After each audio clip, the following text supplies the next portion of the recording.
Oi, tudo bem? Eu sou a Ju e hoje eu trouxe uma convidada muito especial para contar algumas coisinhas pra gente.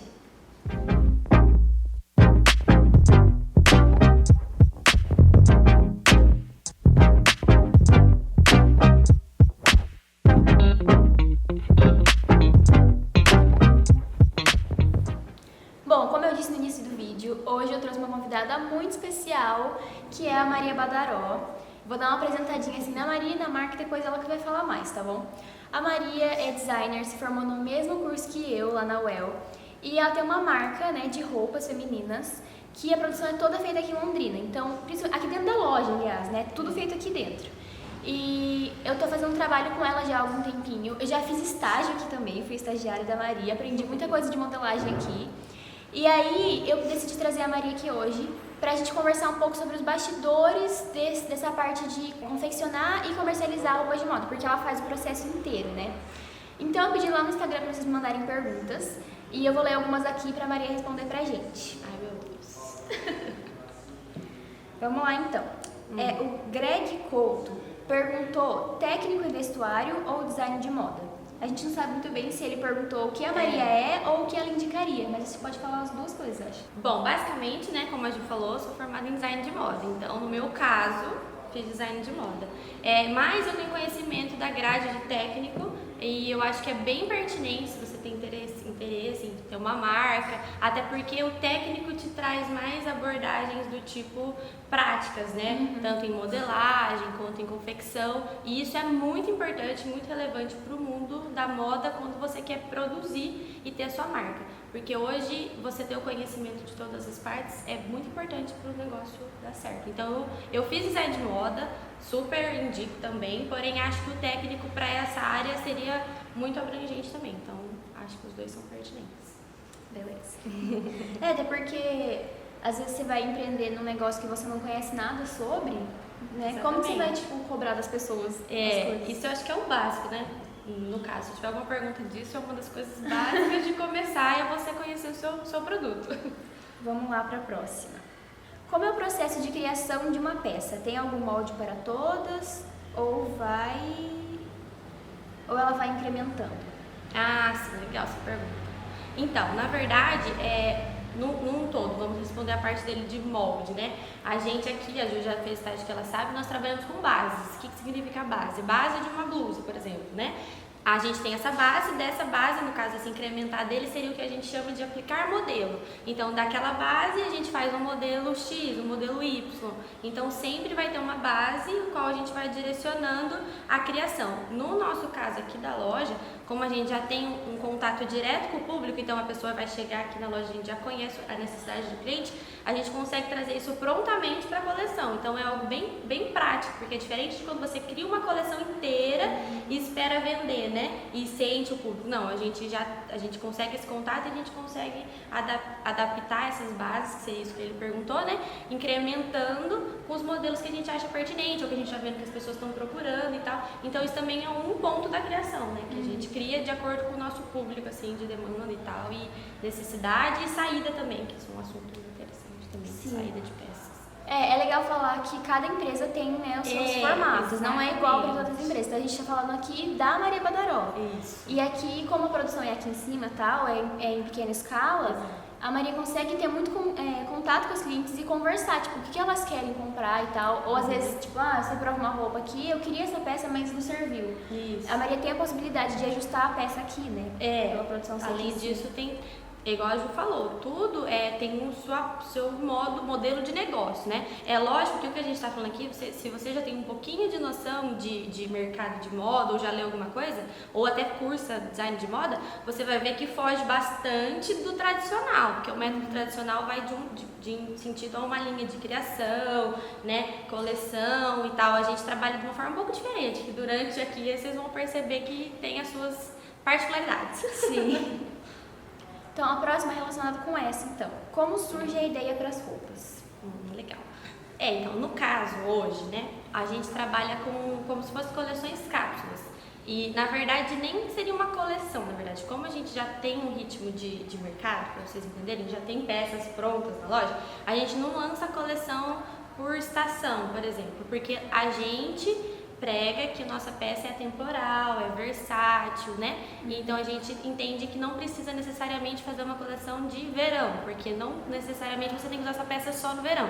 Então é uma política nossa, né? Então hoje, o que a gente faz muito? A gente lança peças pontuais. Então, por exemplo, tem um lançamento de uma calça jogger, por exemplo, né? Que é uma calça que já existe no mercado, só que a gente faz uma releitura para o nosso público. Então a gente faz a modelagem da nossa calça jogger e a gente escolhe os tecidos que a gente vai trabalhar nela. Então, às vezes no mercado tem calça jogger em linho, vamos supor, que apareceu. Não foi que a gente criou essa peça, mas a gente trouxe ela para o nosso contexto, faz uma releitura, né, disso, entende o que o nosso público quer. Dentro disso a gente faz a modelagem. Então a nossa criação, na verdade, é toda focada na modelagem. Já dá pra vocês perceberem mais ou menos por aí. A gente não tem basicamente um croquis ou um plano geral de coleção. A gente não faz esse tipo de trabalho, porque a gente o nosso forte é a modelagem. Então a gente relê, né, os modelos e trabalha a modelagem pro nosso público. Eu falo, né, porque a Júlia trabalhou aqui, entendeu? Então ela entende. Daí eu fico, né, Júlia? A Júlia eu tive experiências aqui dentro mesmo, no dia a dia. No caso, ela conhece a realidade, então ela tá afirmando que ela sabe. Aí, resumindo, né? A gente cria essa peça, traz essa peça para o nosso contexto, como eu falei, faz a modelagem e escolhe os tecidos diferenciados. Então, assim, às vezes a gente trabalha a mesma modelagem num tecido de poliamida, para ser mais claro para vocês entenderem, uma malha, no caso, mas uma malha diferente. Aí a gente traz esse contexto para uma calça para um tecido de linho. Então, assim, a mesma peça que seria a nossa criação, em vários tipos de tecido, faz com que ela seja diferente. Então, já é base por aí, para vocês terem uma noção do que seria, como que a gente cria as peças, né? Tem muito mais a ver a nossa criação com modelagem e tecido do que propriamente com modelo. Ó, essa aqui então. Eu esqueci de falar o nome das pessoas, mas eu vou deixar o nome aqui na tela. Essa é do Teu Nóbrega. Certo. Vou abrir inteira aqui. Sobre o início de um negócio, qual a melhor forma de vender? Feira, casa, loja própria, loja online? Legal. Ó, lembrando que eu vou falar da minha experiência, tá? Como que eu comecei? Eu comecei vendendo na minha casa, ou seja, eu vendia atrás do meu sofá. Então eu não tinha loja física, não tinha loja online, não tinha e-commerce, nada desse tipo. Eu basicamente criava uma peça, fazia essa peça, no caso, para vocês entenderem lá atrás, puxando um gancho com o que a gente conversou, de entender o seu mercado, de conhecer o seu produto. Eu sabia fazer todas as partes do mercado que eu estava querendo ingressar, ou seja, eu sabia modelar, eu sabia cortar e costurar. Então no começo quem costurava era eu mesma, porque eu não tinha como pagar para alguém costurar. Isso é muito legal de falar, eu acho, porque tem muita gente que tem vontade de começar e fica tipo preso, mas eu não tenho condição de pagar um funcionário, não tenho condição de pagar uma pessoa para trabalhar. Mas não que você vai ser bom em tudo, mas lógico que hoje nós temos profissionais muito mais capacitados, que vamos supor, eu vou fazer uma arte, eu não sei fazer uma arte no computador, mas no começo eu divulgava do modo como eu conseguia, então eu postava uma foto super zoada no Facebook, tipo com o celular, e eu vendia dessa forma. Então assim, acho isso bem legal pra falar, porque tem muita gente que tem medo de começar, e acha que o começo vai ser super esplêndido, ou precisa de muito dinheiro, e na verdade você precisa só de coragem, parece clichê, mas é verdade. Então, assim, a primeira dica seria essa de você conhecer o seu produto. Então, igual eu falei, eu sabia fazer todas as partes. Então, eu fiz um curso de corte e costura para vocês entenderem, basicamente, bem antes de fazer a minha faculdade. Eu acho isso bem legal. Então, eu comecei na minha casa, então não tinha loja física. Isso faz quantos anos? Isso é importante, 6 anos. 6 anos. Então, eu acho legal ver que, tipo, 6 anos atrás, até assim... Mano, eu já te expliquei que você tem que Pode aqui? Claro, faz. Eu não vou abrir a porta porque eu já saio. Então, tchau. Vou pagar o negócio. Então, você falou que faz 6 anos que você começou, né? E se a gente for pensar, trazer esse cenário de quando você começou pra agora, eu acho que tá mais fácil, assim, porque com o Instagram, todo mundo vende coisa no Instagram, e 6 anos atrás ninguém nem usava o Instagram. Os nossos celulares também, tipo, mesmo que você não tenha um celular super bom, os piores são melhores que os da época, então, tipo, já dá pra ter uma noção. Assim. Já dá pra ter uma noção e, igual a Ju falou, é muito mais aberto isso, muito mais fácil de hoje você colocar um produto na rede e vender. Antigamente, as pessoas tinham que confiar muito, porque, pensa bem, eu postava no Facebook, a pessoa ia em casa, tipo, na minha casa, porque eu perguntava onde eu posso provar. Eu falava, vem na minha casa, tipo, tinha umas doidas que iam, tipo, quem vai, né? Tipo, não, ia, e clientes que são minhas clientes até hoje, pensa bem. Então, assim, hoje é muito mais fácil do que antes. Então, se você gosta de fazer alguma determinada coisa, começa e mostra isso e pronto, e vai começando de pouco. Eu acho que esse é o maior dos segredos. Tipo, não precisa começar lá de cima, né? Uma pergunta minha que eu já sei a resposta, mas que eu quero que você fale. Você falou das coisas para começar, né? Eu queria que você falasse o valor que você tinha para começar as coisas. Se preparem, tá? Vocês estão... Senta. Você vai assustar de tanto dinheiro. Eu comecei com R$300, basicamente. Esse foi meu capital de investimento maior, mais alto. E com esses R$300 eu comecei, né? Comprei pedaços de tecido, porque daí rendia mais do que comprar um rolo de tecido. E o que eu fiz? Eu sempre brinco com isso, de você fazer suas adversidades a seu favor. Então, tipo, pra mim, comprar um tecido de retalho seria um problema. Tipo, você vai comprar um retalho, mas o que eu fiz com isso? Eu fazia uma peça só de cada. Daí o que eu falava? Que era exclusivo. Ninguém sabia que é porque eu não tinha dinheiro pra comprar em metro. E assim você faz, entendeu? Você cria a sua oportunidade. A oportunidade não aparece, ela se criou. É verdade. A próxima pergunta, meio que a gente já falou um pouco, mas a Lara perguntou se vocês aceitam sugestão das clientes. Sim, igual a gente comentou que a gente tem esse contato, né, com o cliente, a gente traz para nossas coleções de necessidades, né? A gente aceita sim, inclusive a gente até tem algumas interações, às vezes a gente pega, por exemplo, o modelo da tulipa que a gente colocou na loja de... Ai meu Deus, lembro da coleção. A gente foi uma sugestão de clientes que a gente colocou numa enquete no Instagram, algumas inspirações, se as pessoas comprariam ou não, a gente teve uma aceitação. A gente pegou essa inspiração, fez a nossa releitura, fez a modelagem da gola que a gente queria, o tanto que nós queríamos aberto, por exemplo, nesse caso, as inspirações traziam muito mais cavadas e tal, mas o nosso público já não usaria, então o que a gente fez? Adaptou, fez menos cavadas, bem relevante e foi super sucesso, ela tá dentro da coleção e dela são peças que vão ficando, entendeu? Por isso que eu falo que a gente não trabalha necessariamente com coleções pontuais de verão e tal, porque tem peças que vão estar. No inverno, no verão, só vai trocar o tecido, né? Então vão ficando porque o público vai aderindo muito bem, então a gente aceita sem sugestões de clientes. Tem até algumas peças, tipo, tem uma parecida com essa aqui, né? Que daí tem ela comprida, né? Blusa, tem cropped, tem com manga, tem sem manga. E agora tem as de verão, poliamida, que daí é mais geladinha e curtinha por causa do verão. Porque a gente surgiu ela no inverno, daí a gola era tipo aqui, né, Ju? Vou mostrar, tipo, o dobro. Era mais alto. Daí a gente pegou e fez uma simples adaptação, que daí a gente chama de golinha agora, que é a metade da gola. Então, assim, são pequenos truques, mas isso você só vai aprendendo com o decorrer da sua experiência de mercado. Isso, inclusive, é legal falar, porque eu trouxe isso do meu TCC, porque antes eu fazia muitos moldes, tipo, queria ter muitos modelos na loja, tipo, e eu percebi que como eu era sozinha, inclusive fui sozinha por um bom tempo, depois que eu fui tendo a equipe, fui pegando pessoas para me ajudar, antes disso era tudo muita demanda, então como que eu faria todos os modelos? E daí no meu TCC eu consegui resolver esse problema de gestão e trago até hoje muito mais pertinente do que na época, que era isso que a Ju falou, de, por exemplo, um molde, porque um molde dá muito trabalho para fazer. Então um molde, você transformar ele em aquela mesma base, você fazer ele em cropped, blusa, tem até vestido na verdade desse jeito, entendeu? Então isso é muito legal, muito pertinente, porque como a gente é uma equipe pequena, a gente consegue atender essas demandas e diminui o tempo. E isso eu aprendi com o meu TCC. Tem uma pergunta aqui assim: como decidir em qual público focar? Isso foi uma briga, na verdade, até hoje. Quando eu vou às vezes dar alguma palestra, alguma coisa na faculdade, minhas professoras olham pra mim assim, querendo me matar, tipo, ela fala isso. Porque na faculdade, eles ensinam você a definir seu público-alvo desde sempre. Você escuta isso, tipo, muito, né? A Ju sabe.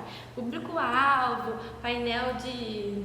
Fazer persona. Isso, sua persona e tal. Tipo, não que isso não seja importante, gente, isso é muito importante, mas é que a minha experiência, igual eu tô falando sempre, batendo nessa tecla, foi um pouco diferente. Quando eu comecei, eu precisava vender, porque pensa você na sua cabeça, você começou um negócio, você vai falar, não, eu só vendo se meu perfil for de 20 a 25 anos, com olhos claros, que frequenta a praia e faz surf. Tipo, não, gente, você vai vender pra quem quiser comprar seu produto, entendeu? Não tem essa. Eu acho isso muito legal de falar, porque assim, óbvio que ensina-se isso. É legal, porque hoje, há 6 anos depois, eu consigo identificar meu público, eu sei qual é a faixa etária do meu público, mas isso foi 6 anos, hoje que a gente consegue ver. E isso é ótimo, por quê? Porque suas peças ficam mais assertivas, sua coleção fica mais assertiva, seu negócio fica melhor. Só que não se cobre de ter que saber o seu público no começo do seu negócio, porque é uma coisa que você vai descobrir com o tempo. Eu descobri atendendo as pessoas, me entendendo, porque comecei muito nova também, então tem isso também. Hoje é uma outra fase de amadurecimento. Então, eu não acho que você tenha que focar extremamente nisso, porque as faculdades falam muito disso, por isso que eu tô batendo na tecla desse assunto. E falar, não, eu só posso fazer esse público e essa identidade. Não, não necessariamente. Eu comecei diferente. Eu fazia os produtos que eu achava bonito, eu vendia para mulheres. Até hoje eu vendo, na verdade, para mulheres de 18 e para mulheres de 60. Até hoje a gente vende. É óbvio que tem uma faixa etária que você vende mais. Isso é claro. E é óbvio que essas mulheres de 18 e 60 se enquadram nesse perfil que você atende. Só que o que eu quero deixar, na verdade, é isso. Você não se cobre de ter que descobrir o seu público, porque você vai aprender isso na prática, com o seu comércio, lidando com as pessoas, né, entendendo e tal. Então isso é bem pertinente. Tem gente que às vezes, vamos supor, eu juntei um dinheiro pra fazer uma marca e tal, e eu sou muito metódica, eu quero antes definir tudo e beleza. Seu jeito, sua estratégia. Mas, tipo, pra gente não achar que só existe essa maneira, né? Exatamente. Tem várias maneiras de fazer as coisas. Porque a gente tende a achar, isso me apavorava muito, porque eu não sou nada metódica, nada. Na verdade, eu sou super ansiosa e super imediatista. Tipo, se eu tenho uma ideia na hora, eu quero que essa ideia já vira. Amanhã ela já tem que estar aqui na loja, entendeu? Tipo, não importa. Sabe aquela frase antes feito perfeito? Essa sou eu. Eu penso assim. Então, tipo, quando eu comecei, inclusive, a gente, tanto por questões financeiras e tal, eu não tinha identidade de marca, eu não tinha nome da marca, eu não tinha aquelas logos e tal, e eu não precisei disso para começar. Tem gente, igual a Ju falou, que é metódica e que quer fazer dessa forma, mas se você pode, tem dinheiro para isso, porque isso custa dinheiro também, né? Ótimo, muito legal, não acho que esteja errado. Até porque você cria sua identidade às vezes até mais rápido, né? Eu demorei muito mais. Mas nada te impede de ser uma pessoa, porque você não precisa também acertar sempre. É isso que eu acho que o mundo pede, que você acerte sempre. Eu já mudei meu logo, graças a Deus não foi muitas vezes, mas foram duas. A primeira vez a gente que fez, ficou tipo totalmente nada a ver com a marca. Hoje a logo foi feita por um profissional, mas depois que eu podia pagar. Enquanto isso eu vendia do mesmo jeito, entendeu? Então isso é legal falar, porque você não precisa de colocar mais limitações que já tem o mercado, você não precisa você colocar mais limitações, entendeu? No seu mercado, no seu trabalho. Essa pergunta aqui eu achei engraçada. Porque pra quem tá no meio, já sabe a resposta de cara. E até ri, né? Meu Deus. Quando uma peça dá errado, tem como arrumar? Aliás, tem como dar errado? Tem. A gente tinha que pôr um couro aqui no fundo. Tem, sim. Tem. Na verdade, gente, tem muito como dar errado, né? A Ju sabe, tipo, porque uma peça é muito além do que a gente imagina. Então, assim, pode dar errado até desde a construção dela, tipo, modelagem, que seria algo mais complexo de se falar, até o acabamento. Se você dá um acabamento errado na peça, não vai dar errado. Então, tipo, às vezes, fiz uma golinha, aquela golinha estragou sua roupa. Então, tem como dar errado, na verdade, dá muito errado. E isso é uma coisa pertinente de falar, que as pessoas fazem peça piloto, né? A gente não faz peça piloto. Então, o nosso caso de dar errado é maior ainda, porque quando você faz uma peça piloto, o que é uma peça piloto? Pra quem não sabe, é leigo, né? Você vai criar uma peça, daí você vai fazer a modelagem dela, ela vai ficar pronta, você vai ver todos os erros que ela tem, você vai consertar e daí ela vai virar sua peça piloto. Tipo uma... Como seria isso? Não sei se é no mundo da moda. Tipo uma... Não é uma matriz, tipo uma... Não sei a palavra. Mas você tá entendendo? Mas é a primeira, tipo um teste. Tipo um teste. Tipo isso. Pra gente, a gente fala peça piloto, mas seria um teste. Tipo, exato. Depois disso, as pessoas normais colocam isso na produção, entendeu? Aí vai pra produção, que é uma produção em grande escala. Daí dessa peça piloto você vai graduar. O que é graduar? Isso vai virar P, M, G, GG, RRD. E depois disso você vai pôr na produção com os tecidos e daí depois disso essa peça vai ser produzida. Entendeu? Mais ou menos a lógica. É bom que já responde também uma pergunta das pessoas normais. Aqui a gente não faz isso, entendeu? A nossa peça que a gente vende ali é a peça piloto. Então ela tem que meio que dar. Até que a pergunta dela é engraçada, né? Tipo, tem que dar certo. Só que é óbvio que às vezes não dá certo, né? E daí quando não dá certo, a gente ajusta, né? Perde um pouco mais de tempo por isso, ajusta e daí ela volta pra coleção, né? No caso. Esses dois modelos têm o lado bom e o lado ruim, porque, tipo, aqui da Maria, ela tem essa coisa de ter que acertar, digamos assim, de primeira, porque já a peça vai vir pra loja. Mas, ao mesmo tempo, ela não tem... Se deu errado uma peça, é uma peça. Exatamente. Agora, tipo, uma produção, às vezes, se tem um passo lá no meio que tá errado, vai estragar, tipo, o lote inteiro. Então... E às vezes você, mesmo com a peça piloto, muitas vezes, na verdade, isso acontece muito em fábrica de jeans também, às vezes mesmo com a peça piloto, ainda dá errado. É o que a Ju falou, aí o tombo é grande, porque daí você estraga um lote inteiro. Um lote, tipo, a gente tá falando de um lote, gente, você imagina um lote, sei lá, de quantas mil peças, né? E é dinheiro que vai pro lado. E aqui no caso, então, se estraga realmente, às vezes assim, não é que estraga, às vezes a gente erra alguma coisa, por exemplo, várias vezes quando a confecção não era aqui na loja, como a gente tem um sistema mais falho de comunicação, igual eu tô falando que o nosso sistema é diferente, gente, tipo, não tem uma ficha técnica elaborada, todo mundo vai morrer, agora vai falar, meu Deus, como não existe ficha técnica? Eu não tenho ficha técnica. Então, às vezes, tipo, sei lá, um cropped de uma saia, às vezes virava um vestido. Porque, né, na costura a pessoa unia, mas às vezes dava certo que a gente fazia daquele jeito, entendeu? Então, assim, é muito particular isso, mas dá errado sim, mas também conserta. E tem tipo assim, às vezes errou aqui na costura da gola, desmancha e costura de novo. Agora, quando, por exemplo, uma vez que eu cortei uma calça de plush no fio ao contrário, nesse caso não tinha o que fazer, porque a calça esticava pro lado errado, então, tipo, não ia vestir, não tinha o que fazer. Nesse caso, perdi a peça. Nesse caso, perdeu a peça. Mas graças a Deus que ela perdeu uma peça, entendeu? Às vezes acontece uns erros aqui, tipo assim, corta pantacur, corta pantalona. A gente finge que era pra ser pantalona, entendeu? E pronto, tudo bem. Mas isso acontece, erra, amiga, erra sim. Isso é isso que você queria saber. Agora a gente vai pra última pergunta, que é a seguinte: qual foi a maior dificuldade pro começo da loja? Tá, vamos dizer loja, física ou loja no todo, no comecinho? Como a gente já falou do começo, vamos falar da loja física agora, que não era nesse espaço aqui. A primeira loja da Maria não foi aqui. Na verdade, ela era desse tamanho assim.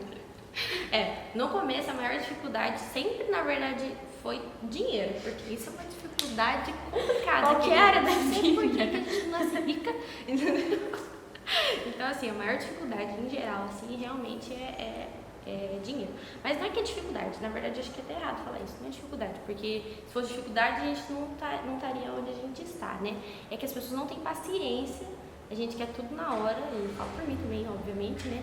E então, assim, quando eu comecei a loja física, eu ainda fazia faculdade. Então, eu resolvi abrir a loja física na faculdade. O que isso seria? Para a maioria das pessoas falam, nossa, como assim você vai abrir a loja se você tem que fazer faculdade? Você é louco, você tem problema mental.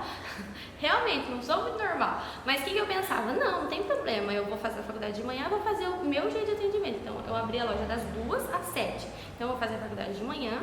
Então, assim, tirando o dinheiro, acho que a maior dificuldade era o tempo, porque era bem apertadinho. Eu tava no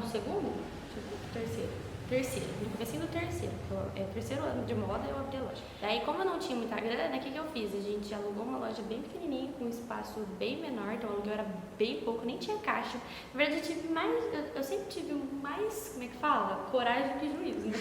Então, eu acreditava que ia dar certo, e isso é muito importante também, já fica uma frase aqui. Eu nunca pensei que não fosse dar certo, nunca. Tipo assim, você fala, nossa, você nunca pensou. Não, isso é diferente de você não cansar, de você não, tipo assim, esmorecer e falar, nossa, tá difícil, meu Deus do céu.